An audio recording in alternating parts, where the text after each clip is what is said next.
tere, mu sõbrad! Mul on väga hea meel, et te olete sattunud vaatama minu esimest kodust kokandusvideo. Tänasest nüüd edaspidi hakkavad YouTube'is minu kanalil ilmuma kodused retseptid toitudest, mida ma valmistan siin minu koduses köögis ja mis on valminud ja mida ma olen teinud rohkem kui korra ja mida mul on väga hea meel, et ma saan jagada ja näidata ja tutvustada neid ka teile. Tänases oma esimeses koduses kokandusvideos ma tahaksin tutvustada teile sellist toredat köögivilja nagu on lehtkapsas. Miks lehtkapsas hea on? Ta on väga hea ja väga toitainete rikas. Siin on väga palju erinevaid mineraalaineid nagu raud, kaltsium, kaalium, fosfor, vitamiinidest, C-vitamiin, B-grupi vitamiinid. Et ta on tohutult kasulik meie igapäevases toidulauas. Sellest on võimalik valmistada nii värskeid salateid, suppe, hautisi. Toorelt lehtkapsast süüa ei ole hea või kes on söönud, siis ta pigem võib inimestele valmistada pettumuse. Sest selleks, et teda toores salatis süüa, vajab ta natukene ettevalmistust. Nimelt tuleb need tugevad lehed pehmeks masseerida ning seda tugevat rootsu siin keskel ei sööda. Täna siis masseerime lehtkapsa pehmeks ning teeme sellest ühe maitsva ning väga toitva salati.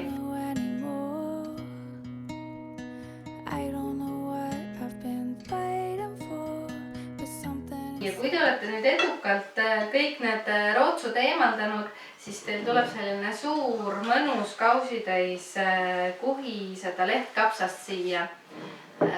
Ja selleks, et seda masseerima hakata ja pehmeks saada, on meil siis vaja veel soola, umbes 2 supilusikatäit oliiviõli ning umbes sama palju 2 supilusikatäit sidruni või laimimahla siis siia juurde. Nii et oleme need siia üle ja hakkame masseerima. Masseerige julgelt selline tubli minut või 2, kui te tunnete, et need lehed on nüüd juba ilusti pehmeks läinud.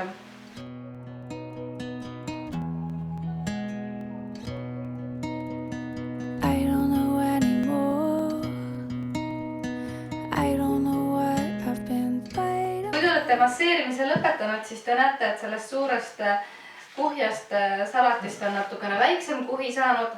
Sellest ei ole midagi, sest me hakkame kohe sellest valmistama salatit ja siia erinevaid toiduaineid juurde lisama.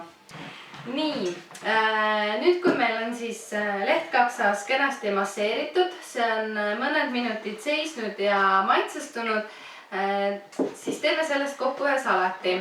Ma olen siia valmis hakkinud mõningad köögiviljad, mis minu koduses köögis täna veel oli. Ma tahan teile öelda, et salati tegemine võiks olla täiesti loominguline ning tehke sellest, mis teil kodus olemas on. Täna hetkel läheb salatisse meil siis veel väikseid tomateid, paprikat, suvikõrvitsat, purki ja granaatõuna.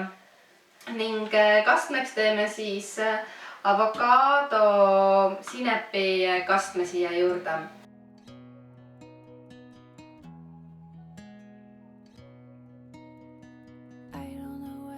Nii, teeme siis kastme ka siia juurde. See purustatud avokaado ja mõni supilusikatäit sinepit siia juurde. Ja veel laimipipart ka siia siis.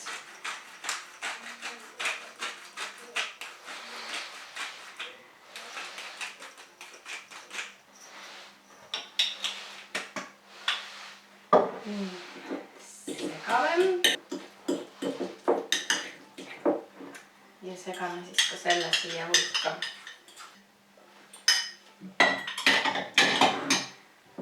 Ja segame kõik salati kokku siis. Nii, aga ma usun, et meie esimene salat on valmis, et proovime.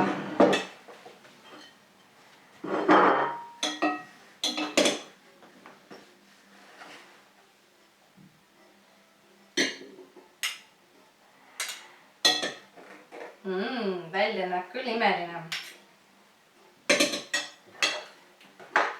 Head isu! Ma loodan, et teile väga meeldis. Tahaksin öelda, et olge loomingulised ja katsetage. Kui te soovite ja ootate uusi videosid, siis palun likeige seda videot ja lisage ennast jälgijaks. Ma usun, et midagi uut ja põnevat on õige pea taaskord tulemas. Kohtumiseni!